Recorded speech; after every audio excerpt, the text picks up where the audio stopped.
Hey, and welcome back to another episode of Vibrant You. In this episode, I'm going to be sharing with you the ultimate guide to nutritional supplements. So, you are going to learn the 8 main types of nutritional supplements, if your food and the nutrition that you're eating is enough, or if you might benefit from taking nutritional supplements.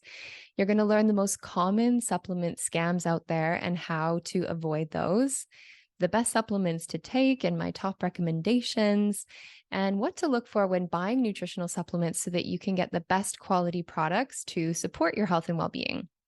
So let's get right into it.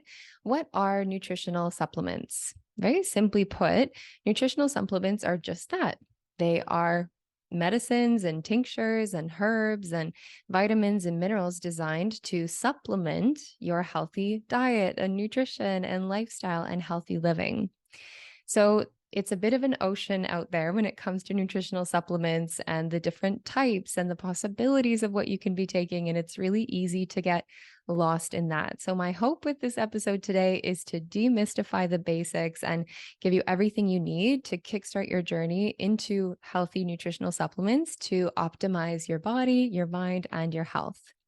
So there are, in my world, 8 different types of nutritional supplements. So the 8 different types or categories are: number 1, vitamins. So those are vitamin A and D and E and K. Those are the fat-soluble vitamins. We also have the water-soluble vitamins, which is vitamin C, and your B vitamins like B1 and 2 and 5 and 12 and all these good things. The second type of nutritional supplements is minerals. So this is vitamins and minerals are called orthomolecular medicine, or the science and the study and the supplementation of vitamins and minerals to balance health. Minerals are things like iron and zinc and copper and magnesium and calcium. The third type is enzymes. So whenever you see on your supplement bottle something end in ASE or EASE, like glutease. This is the enzyme that helps to break down gluten, to help break down food or biofilms or whatever it may be for that particular enzyme. The fourth category is herbs. So straight up herbs, whether that's fruits or roots or barks or leaves. And this can be, for example, whole echinacea or whole ginger or whole turmeric extract, using herbs and all of the phytochemicals and antioxidants and anti-inflammatory compounds inside of herbs to have a certain effect in the body. The next category is botanical compounds. So these are medicines derived from plant sources. They are the bioactive compounds in plants. So someone might extract the curcumin from turmeric as an anti-inflammatory, or they might extract the allicin from whole garlic as a powerful antibiotic for things like gut issues, or the silymarin from milk thistle as a powerful antioxidant for the liver and liver detox. The next type of nutritional supplement is probiotics. So these are all the funny words that you might see. I mean, you might purchase a straight up probiotic and you know that's what it is, but even sometimes at the end of a multivitamin or at the end of a whole food supplement or a protein shake, anything that sounds like acidophilus or lactobacillus or bifidobacterium or Saccharomyces, streptococcus, a lot of these like long bacteria sounding words are often probiotics. The next category is amino acids. So it may or may not say at the beginning of the word on your supplement label, but anything that starts with the letter L dash. So L-glutamine, which we often use for gut healing and tissue repair in cases like irritable bowel syndrome or intestinal permeability, leaky gut. We'll often use L-glutamine to heal and seal up the gut wall. Things like L-lysine, which is often used in viral-based infections, or L-tryptophan, which is we might use in someone that is experiencing low serotonin or depression-based symptoms. L-tryptophan is the precursor to serotonin, our happiness, daytime, positive brain chemical. And then finally, I would say that there's food-based nutritional supplements. So this would be your fish oils, your omegas. Maybe you take spirulina or chlorella or kelp for iodine, for thyroid support. Maybe you take a greens powder or acai powder. Any of that I would call a food-based nutritional supplement. So that's the 8 types of nutritional supplements and the possibilities or the classifications of what is out there. So let's talk now about the quality of nutritional supplements. So in my world, we have something called conventional supplements, which is what you'd buy at your local Walmart or your local pharmacy in most cases, or even what a doctor may prescribe for you. If you're low in iron, for example, they might give you a conventional iron-based supplement. However, in my world, we have a different quality of supplements. And this is what I work with inside of my practice, which is what we call functional medicine supplements. So the sad reality of what is out there in terms of supplements is a little bit depressing, I must say, but I hope to demystify this today. So the unfortunate truth is that the supplement industry, both conventionally and in the functional medicine world, it's an unregulated industry, meaning there's no real standard of what people can sell and what they put on their labels. And in some cases, there are some scams and some unfortunate realities where what you purchase and what's on the label is not what's in the bottle, for better or for worse. Sometimes there's things that we don't want in our supplements that are there and unlabeled, and sometimes there's more things in our supplements that we don't want that are unlabeled. So functional medicine supplements is using the highest quality, therapeutic grade, therapeutic dosages of vitamins, minerals, herbs, adaptogens, probiotics, amino acids, and so on and so forth. And in functional medicine, we use what we call the activated or the methylated, the bioactive or the therapeutic forms of vitamins, minerals, and so on. So what you might find on supplement labels is very, very different qualities. And if you don't know what you're looking for, all supplements look the same. For me, when I look at supplement labels, I am very excited about certain vitamins and minerals and products that I see. And then I'm very disappointed and even cringe sometimes at labels that I see. So I'm actually going to pull up here on my screen so I can share with you. I actually just looked up one of the most common popular multivitamins out there on the market that you'd purchase at your local pharmacy or on Amazon and these types of places. And I'm showing you the unfortunate truth and sharing with you today of what's really in these supplements and how it might not be serving your health or how it might not be giving you the full effect that you might like to and that you're investing so much money every month into. So in this most popular multivitamin, there's forms of vitamins that are simply not the most absorptive and bioavailable, and in even some cases, harmful forms for some people of vitamins, minerals, and so on. In the conventional forms of medicines, we have certain nutrients such as vitamin D. Basically, if your supplement label is only showing vitamin A, vitamin C, vitamin D, vitamin E, without expressing on the label the form of it, because every vitamin and mineral has several different forms of how we can take that nutrient. If it just says vitamin D without showing you the type, whether it's, one form or another, or B12 as cyanobalamin or methylcobalamin or adenocobalamin, then we're most likely getting the cheapest, the least therapeutic, and in even some cases, a harmful version of the nutrient in some people's bodies, depending on our body's ability to methylate and to break down these nutrients and detoxify in a healthy way. So some basic ones I just want to share with you. And if you have a multivitamin or if you have supplements at home, if you're at home now, pull them out or, listen back to this podcast once you are home so that you can look at your labels and see the quality that you might have. But here's a couple just to watch out for. Vitamin D, for example, we want to take vitamin D in its D3 form, not the D2 form.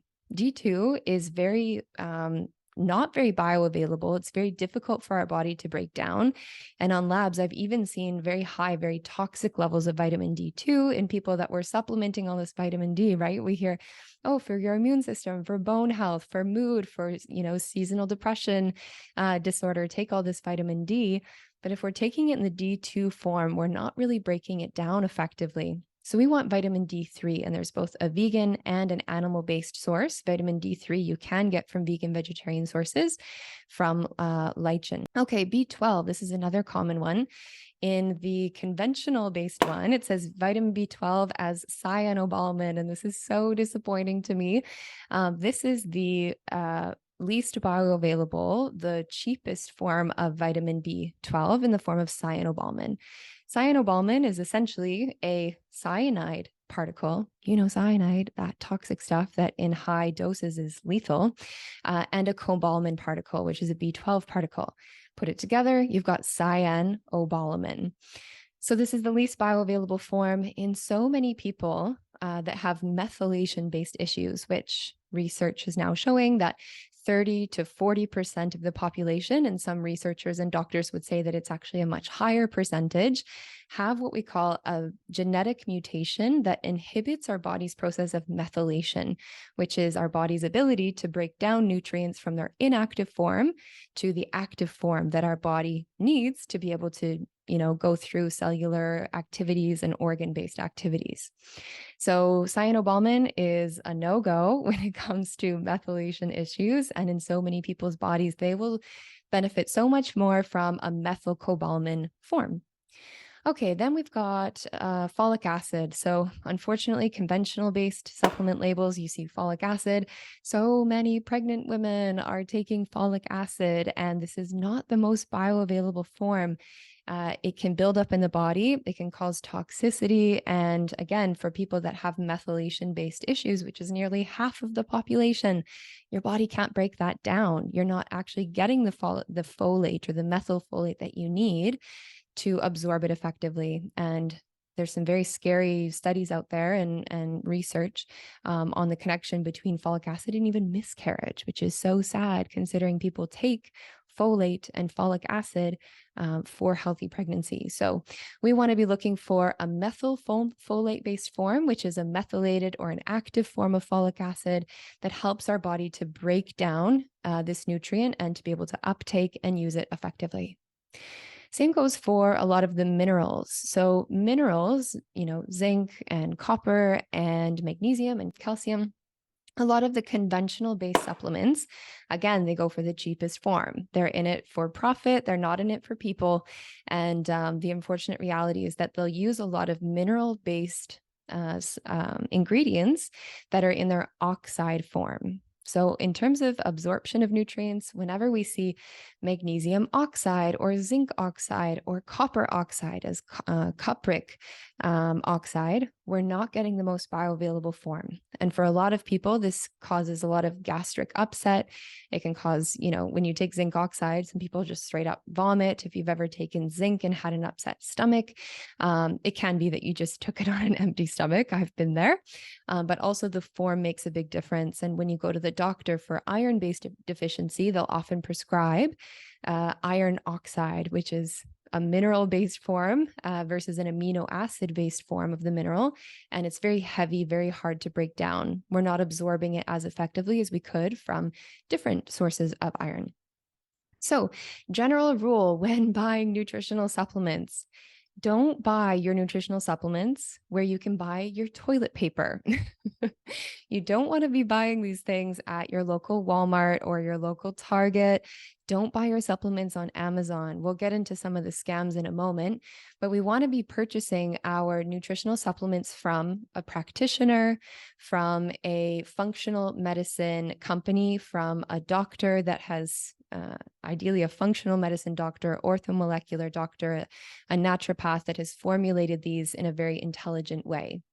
So if you're interested in purchasing nutritional supplements, I have some functional medicine companies that I'm partnered with all over the world. I've got some in Europe and Australia and North America and New Zealand, a few other countries as well. So if you'd like some recommendations on what brands to look for or what to look for in your supplements, feel free to send me an email, info@bindistables.com, or send me a DM on Instagram @bindistables, and I'll gladly share some recommendations so you can get going with the best supplements for you. So let's talk about the truth about nutritional supplements. So do we really need supplements? Are supplements safe? This is a big question. Are they worth it? So pharmaceutical drugs that we get from our doctor, while yes, pharmaceutical drugs and allopathic-based medicine, they have their place. If I break a leg, if I'm having a heart attack, I'm not going to go to my integrative health practitioner. I am going to go to the hospital and I am going to take the drugs, give me the morphine, do what I got to do in those acute based situations. That is the superpower of allopathic medicine. When it comes to health and well being and optimizing health and root cause, getting to the root cause of your health issues versus just masking symptoms, we want to go to functional medicine, integrative health, naturopathy, herbalism, this kind of side. So, the unfortunate reality is that pharmaceuticals are considered anywhere from the first to the third main leading cause of death in the US, with over 125,000 deaths per year.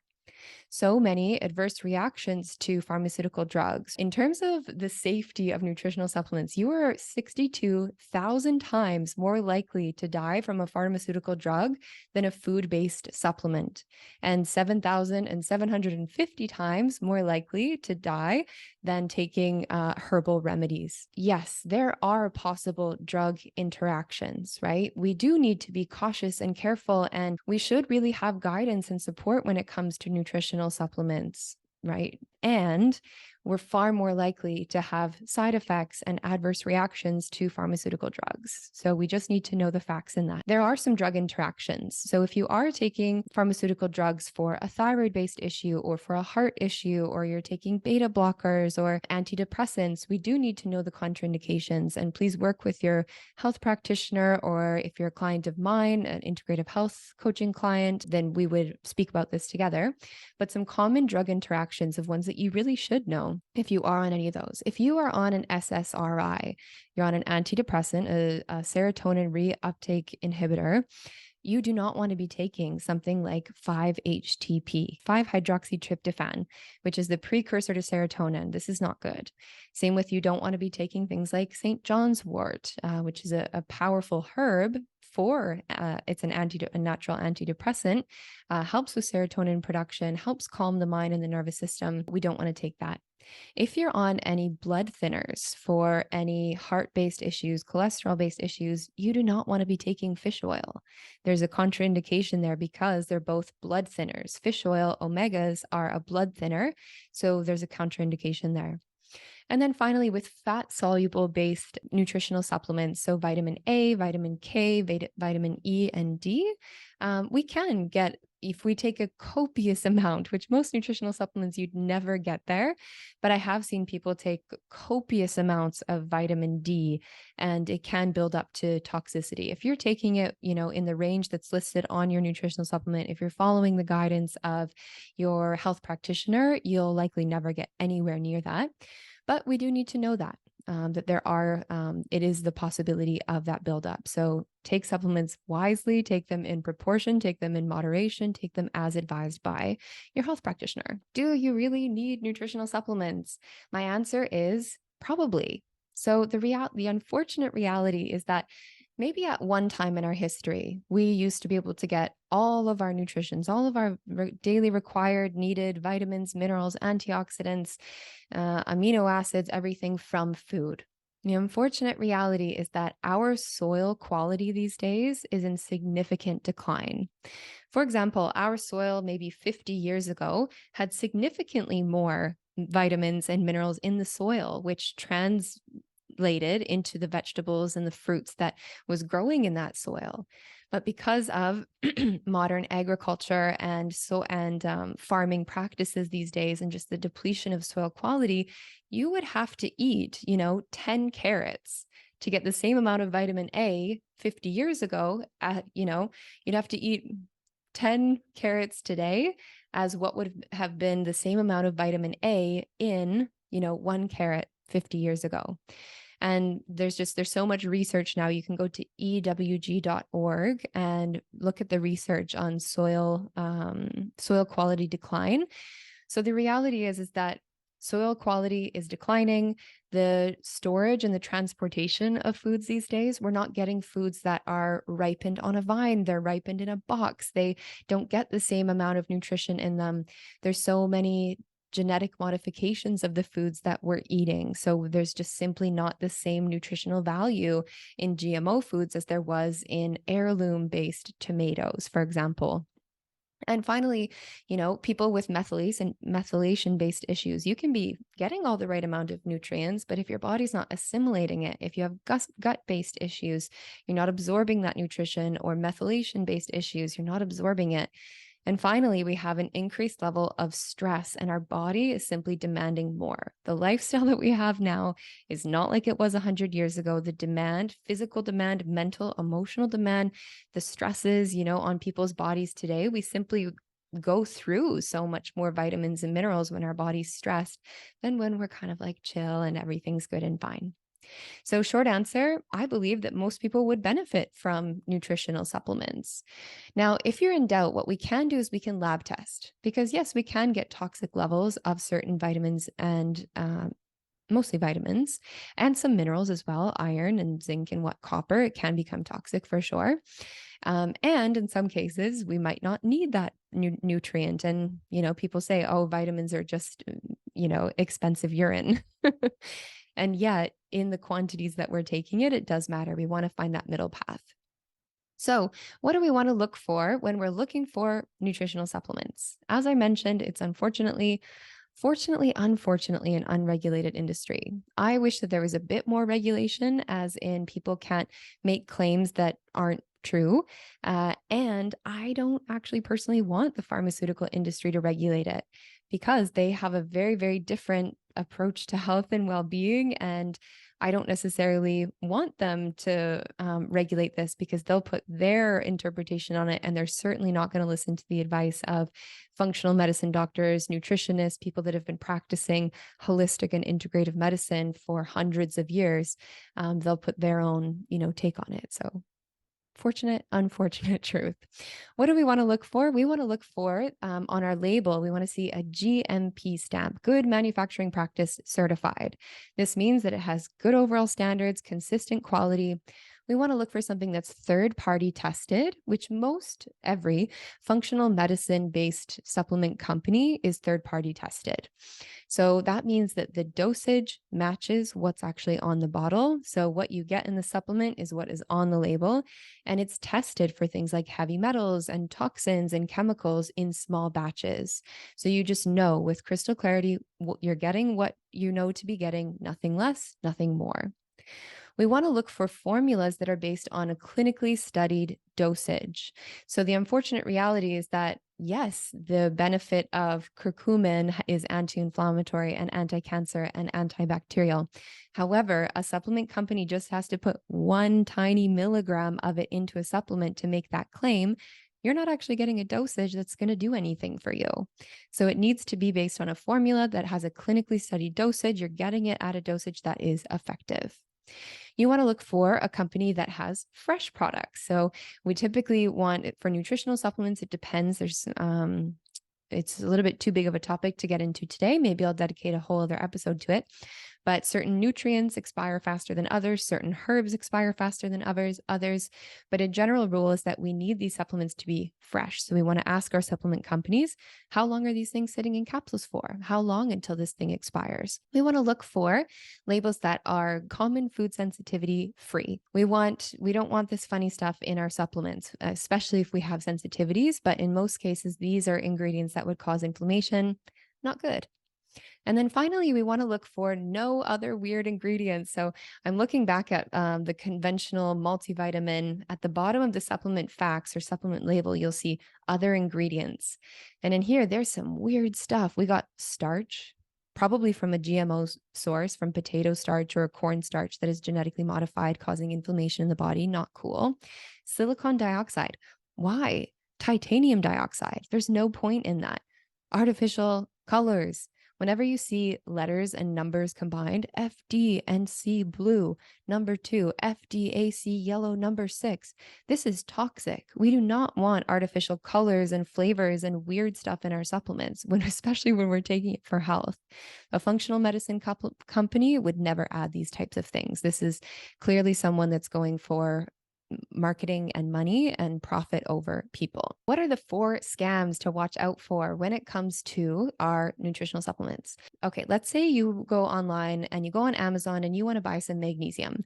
And you've listened to this podcast, so you know that there's a superior form of magnesium. You're not going to buy the magnesium oxide. You're going to go for the magnesium citrate or the magnesium biglycinate. And you think that you're doing a great thing, but you purchase it from, the company on Amazon that's $5 cheaper. And so you're like, yeah, that's a great deal. I'm going to go with that company. And it's not the original brand selling it. It's a third party. And what these people may have done is one of a few things. They may have purchased, maybe there was with the original company, the functional medicine company, they was going to expire soon within 6 months. And so they put the price down. What this company might have done is gone in and purchased from the original company all of these bottles and, taken it back to them, scraped off the expiration date and put on a new stamp. And they said, okay, this is the new product. We're going to sell it for a little bit less and make a big profit on these expired supplements. So you're not getting the quality, you're not getting the effective dosage that you need, and you could be getting a potentially harmful product if it's omegas and the oil has gone rancid, for example. The other thing that can happen, this is an unfortunate reality, is that people can Photoshop, right? You can easily print off a supplement label, make up your own thing, copy the label of a good quality product, and then go buy some capsules and fill them up with baking soda. You think that you're getting magnesium citrate, but in reality, you're getting baking soda in a capsule with a fancy label and a sealed top. So this is not what we want. We don't want to have expired products from third-party companies that are looking for a profit. We don't want to be taking baking soda. It's not necessarily going to harm you, but you're not getting magnesium. So of course you're not going to see any changes. And then finally, we don't want anything that has ineffective dosages. So as I mentioned, they could have one tiny little milligram of turmeric inside of the supplement and make all these claims about the anti-cancer and anti-inflammatory. And meanwhile, it's an ineffective dose to move the needle. And then you think, oh, turmeric doesn't work. Curcumin doesn't work.